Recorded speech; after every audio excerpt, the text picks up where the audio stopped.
Je lis du livre d'Esther, chapitre 1er, au verset 11 qui suit. D'amener en sa présence la reine Vasti avec la couronne royale pour montrer sa beauté au peuple et aux grands, car elle était belle de figure. Prions. Notre Seigneur et notre Dieu, voici Assuérus qui fait appeler Vasti.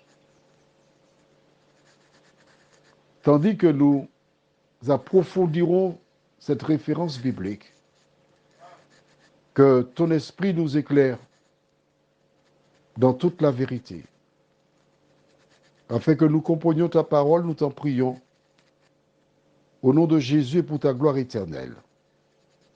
Amen. Le 7e jour, voici Assuérus qui demande aux 7 eunuques d'amener en sa présence la reine Vasti. Lorsque nous lisons ce verset, nous voyons que ce n'est pas une invitation.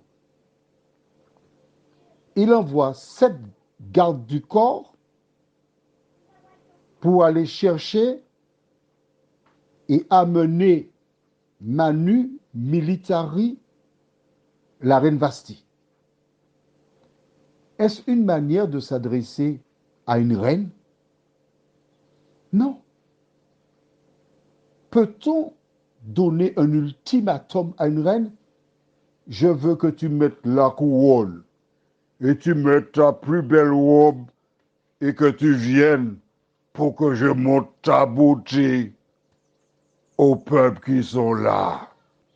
Je t'attends, Vasti, ne tarde pas. Quand les eunuques allèrent vers la reine pour lui dire « Ordre du roi »,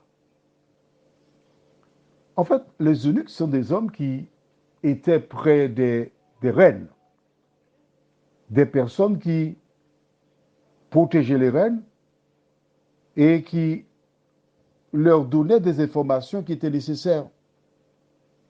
Et probablement, il se trouve que parmi les eunuques, certains étaient assez proches de Vasti pour lui dire « Bien, écoute, reine, tu sais, le roi est un peu fatigué parce qu'il est très agité par rapport à la boisson et il demande à ce que tu viennes avec la couronne et que tu te fasses belle. »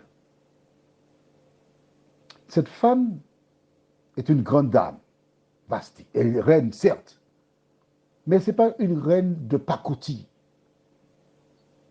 Ce n'est pas une reine qui est juste là pour être reine, un objet. Elle a un cerveau. Elle a une personnalité. Elle pose des questions. Elle analyse la situation. Elle cherche à savoir ce qu'elle doit faire et comment elle doit faire. Parce qu'en fait, en tant que reine, elle est d'abord une compagne pour éclairer son époux. Que fera-t-elle? C'est ce que nous verrons demain soir si Dieu nous prête vie. Prions. Notre Seigneur et notre Dieu, nous te remercions pour ce privilège que nous avons de te connaître, toi, le seul vrai Dieu, qui nous parle et qui, à travers différents récits de la Bible, nous donne des indications pour que nous sachions comment agir. Merci de nous éclairer. Merci de nous diriger, nous t'en prions, au nom de Jésus et pour ta gloire éternelle. Amen. Je te souhaite une bonne nuit. Et nous avons rendez-vous quand? Demain matin, si Dieu nous prête vie. Allez, que Dieu te garde, qu'il continue de veiller sur toi et qu'il répande sa paix. Et à demain, si Dieu nous prête vie.